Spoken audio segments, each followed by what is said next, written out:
Hello, my name is Diana and I'm from bloomsbythebox.com, and today I'm going to show you how to make a Blooms by the Box Rustic Wildflower pack, the Romantic Wildflower pack, using some mason jars and some creative raffia.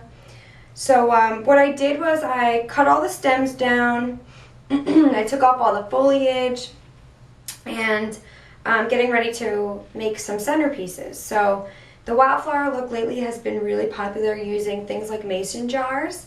So what I did is I tied some raffia around them for some rustic personality. And I got two different size mason jars. And then I wanted a tall and skinny vase. So this I bought at a dollar store. It's very inexpensive, little small, simple, skinny vase. It was $1. So, you know, this is really budget friendly. So first I'm going to go ahead and start making the arrangements. The first one I want to do is the tall skinny one, because I know tall skinny means I need to use tall skinny flowers. So this one I'm just going to have to take off the balloon here. Now you can go ahead and measure next to it like this, and that looks like a good height, or it's a little too tall. We're going to cut it down using my paring knife. Okay. So then I put this here. You want to make sure that there's no foliage touching the water, because that will affect the vase life. Alright, so that looks really cute, doesn't it? Very rustic.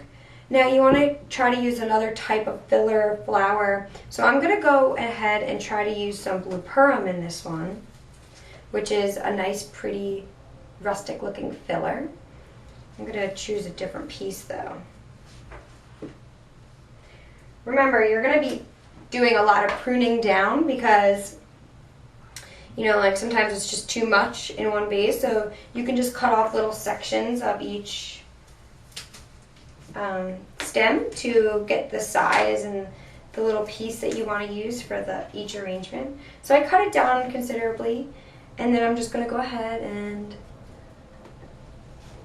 put this right in there, okay? And now I think that you should add one more thing, just because it's a taller little arrangement. So I'm going to go ahead and try to go for a spray rose here. So this one has 4 on it, so I think that's too much. This one has 3, I think that's a little too much. Here's one with 2. That looks perfect to me. I'm just going to kind of measure it against it. It looks kind of like it might be perfect. Great, so there you go. I have this cute little vase with a rustic little look to it. And I think I might want to add a little bit of filler. So now I'm going to go ahead and choose this one, which is pittosporum, and I'm just going to put some right in here, just like that. And that really does give it a roundabout look. And maybe one smaller and shorter branch of delphinium. And remember, take all the bottom stuff off, just so that the bacteria from the leaves that are soaked don't damage the water. Okay, so there we go. This is a really cute little piece that will contribute to the lower ones. So now that I'm done with this small arrangement here, I'm going to start to put together the bigger mason jar. So I'm going to choose stock, which is a really pretty lavender stock. I'm going to take off those bottom. Okay, so that looks like it's a little bit too tall. It really does depend on what kind of look you're going for. You know, just improvise as you go along. It's not too hard. And I'm going to also make a base with some greenery. So I'm using that pittosporum again. And you can actually use some ruscus.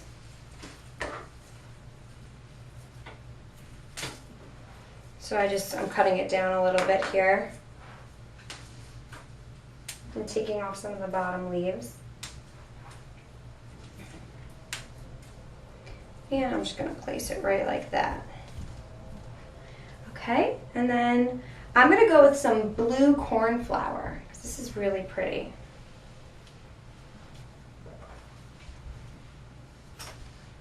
Just remember, you want to always cut and, you know, get all your stuff ready ahead of time.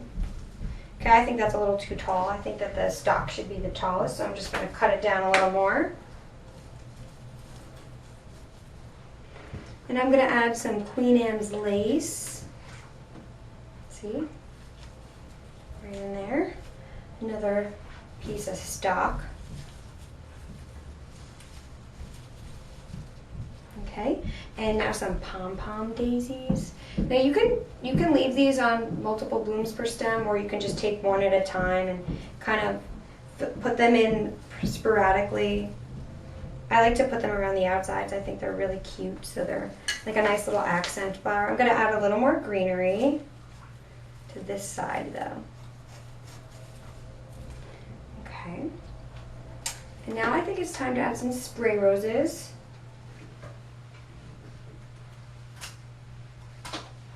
Okay, I just cut them down a little bit and put that right in the center. Maybe a little more cut down.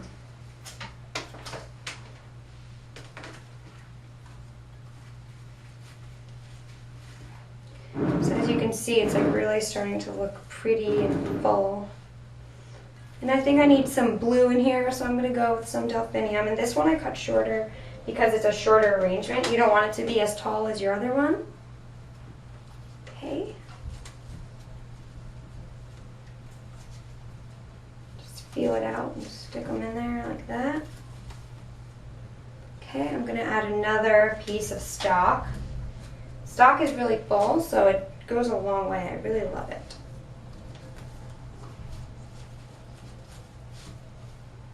Okay, maybe some bupleurum for that really rustic look now. So this stem right here, right in the center here. Okay, and I'm going to add some more daisies because they're just so cute and rustic. Right in the center there. I'm just feeling out where I should put them.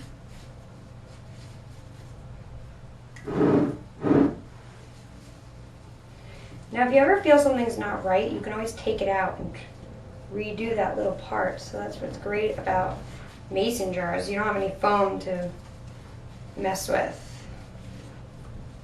Okay, so there you got your fuller piece. And now all you need to do is just add a couple stems into your smaller jar. Really pretty, huh? It's cute. And so what I would do is just cut something down.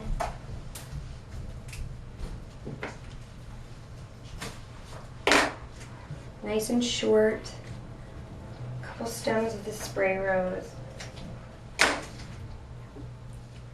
Nice and short again. Here I'm going to do some of my cornflower again. Remember, move those bottom leaves and foliage so they're not in the water. Cut this down a little bit more. And here you go. You have a really beautiful rustic look, and you can arrange the centerpieces together. What I did is I got a piece of moss like this, and I'm going to go ahead and just put the arrangements next to each other like this, right on the moss. And then you have this wonderful, cute, colorful, romantic, rustic wildflower pack. And you can go ahead and put these flowers in a centerpiece in the middle. And this is using, you know, not even a third of the pack. So you can, a third of a portion of each one. So you can make about, you know, 8 of these types of arrangements for each pack. So I hope you've enjoyed this video, and if you have any questions about making wildflower packs, please contact us at bloomsbythebox.com. Thank you so much.